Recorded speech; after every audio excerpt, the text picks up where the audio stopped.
ಆತ್ಮೀಯ ಕೇಳುಗರಿಗೆ ನಮಸ್ಕಾರ. ಜೂನ್ 5 ವಿಶ್ವ ಪರಿಸರ ದಿನ. ಈ ದಿನವನ್ನು ಪರಿಸರದ ಬಗ್ಗೆ ಜಾಗೃತಿ ಹಾಗೆ ನಮ್ಮ ಪರಿಸರದ ರಕ್ಷಣೆಯನ್ನು ಮಾಡಲಿಕ್ಕೆ ಆಚರಣೆ ಮಾಡ್ತೀವಿ. ಜೀವಿಗಳ ಪೋಷಣೆಯಲ್ಲಿ ಪರಿಸರ ತುಂಬ ಪ್ರಮುಖ ಪಾತ್ರವನ್ನು ವಹಿಸುತ್ತೆ. ಮನುಷ್ಯ ತನ್ನ ದುರಾಸೆಯ ಕಾರಣದಿಂದ ಗಾಳಿ, ನೀರು, ಮಣ್ಣು ಮುಂತಾದ ಪರಿಸರದ ಪ್ರತಿಯೊಂದು ಅಂಶವನ್ನು ಕಲುಷಿತಗೊಳಿಸ್ತಾ ಇದ್ದಾನೆ.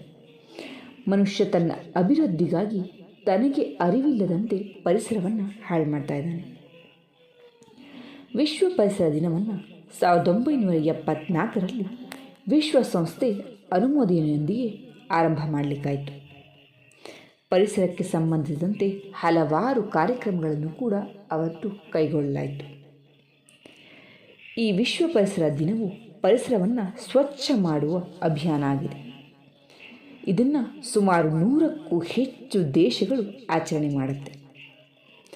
ಪರಿಸರದಲ್ಲಿ ಹರಡ್ತಾ ಇರುವಂಥ ಮಾಲಿನ್ಯ ಕ್ರಮೇಣ ಜಾಗತಿಕ ಬಿಕ್ಕಟ್ಟಾಗಿ ನಿಂತಿದೆ.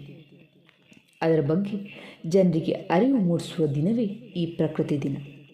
ಮಾಲಿನ್ಯ ಭೂಮಿಯಿಂದ ವಾತಾವರಣಕ್ಕೆ ಮತ್ತು ಅದರ ಮೇಲಿನ ಎಲ್ಲ ಜೀವಿಗಳ ಅಸ್ತಿತ್ವಕ್ಕೆ ಬೆದರಿಕೆ ಆಗ್ತಾ ಇದೆ. ಅರಣ್ಯಗಳ ಅನಿಯಂತ್ರಿತವಾದಂತಹ ನಾಶಕ್ಕೆ ಮುಖ್ಯ ಕಾರಣ ಆಗ್ತಾ ಇದೆ. ಹೆಚ್ಚುತ್ತಿರುವಂತಹ ಜಾಗತಿಕ ತಾಪಮಾನ, ಚಂಡಮಾರುತ, ಪ್ರವಾಹ ಇತ್ಯಾದಿ ಅಪಾಯ ಏನಾಗ್ತಾ ಇದೆ, ಪ್ರಪಂಚವನ್ನು ಆವರಿಸ್ತಾ ಇದೆ.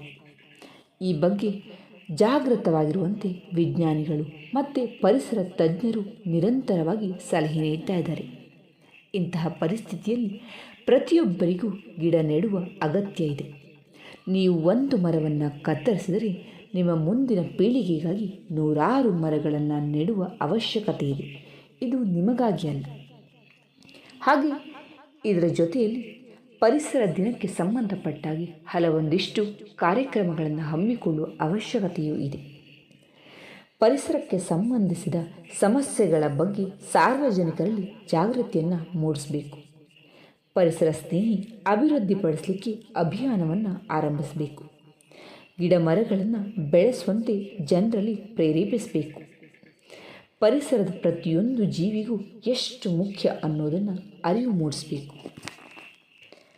ಹೀಗೆ ಪರಿಸರದ ಮಹತ್ವವನ್ನು ತಿಳಿಯುವುದರ ಮೂಲಕ ಪರಿಸರ ದಿನಾಚರಣೆಯನ್ನು ಗಿಡಗಳನ್ನು ನೆಟ್ಟು ಅಭಿವೃದ್ಧಿಪಡಿಸುವ ಮೂಲಕ ಆಚರಣೆ ಮಾಡೋಣ ಅಂತ ಹೇಳಿ ನನ್ನ ಮಾತನ್ನು ಮುಗಿಸ್ತೀನಿ.